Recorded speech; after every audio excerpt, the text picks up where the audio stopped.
Now this is also the reason why the followers of Ahmed, the Prophet Muhammad today, dress just like Phalashian Hebrews of Ethiopia or the Beta Israel. This dress consists of long white robes and shawl with blue stripes and turbans or temtemoj. They got the prayer beads they call subha from the Coptic rosary, and this is where they received their holy days.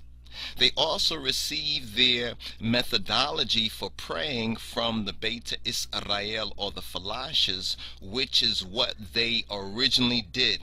For instance, falling down and prostrating on the ground, according to Joshua chapter 5 verse 14, facing east, which at the time was Jerusalem, according to Daniel 6 and 10, and later became known as Baka or Mecca.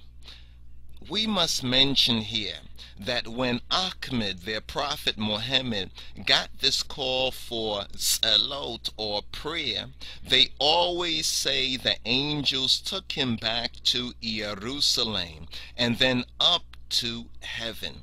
So that really means that Jerusalem, the Hebrew Mekdes or holy place, was the gate to the Samayat, and not Baka, the Mohammedan so-called holy place in Saudi Arabia. The point that we're making here is that the Mohammedans in Ethiopia at that time maliciously selected only certain verses from El's Quran. In other words, they perverted their very own scripture, and they had a long argument about how these people, the first Mohammedans from Arabia, these immigrants, hated Christianity and did not believe in Getachin Jesus Christos, Yahoshua, Jesus Christ, that he was the son of Ha-Elohim, and how Miriam was not the mother of Rabboni Yeshua, Getachin Jesus, and how he did not die on the cross for their sins.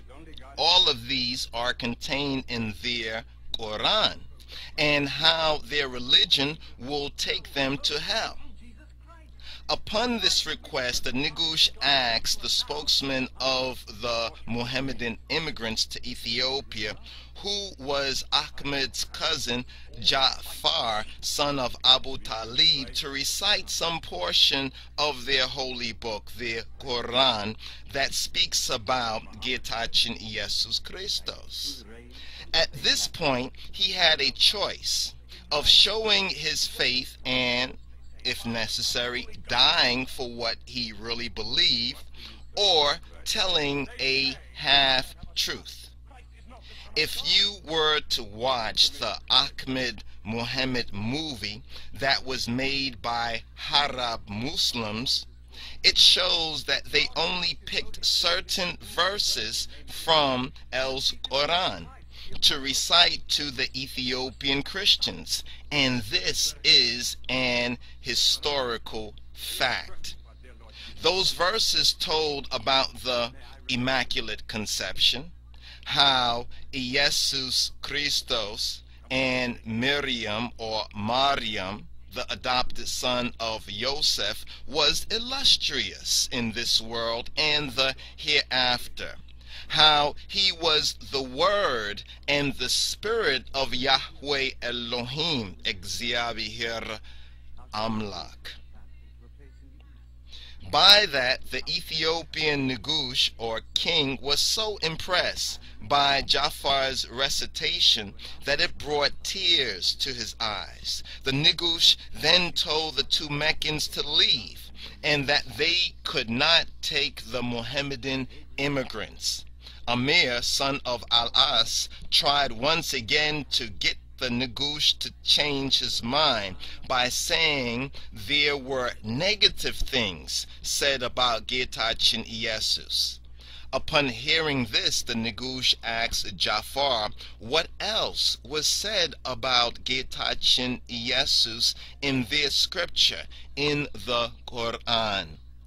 Jafar replied, "We say about him that which our prophet has taught us. He was a creature of God and his prophet, and his spirit and his word, and a sign of the end of the world, which was born to the Blessed Virgin Mary."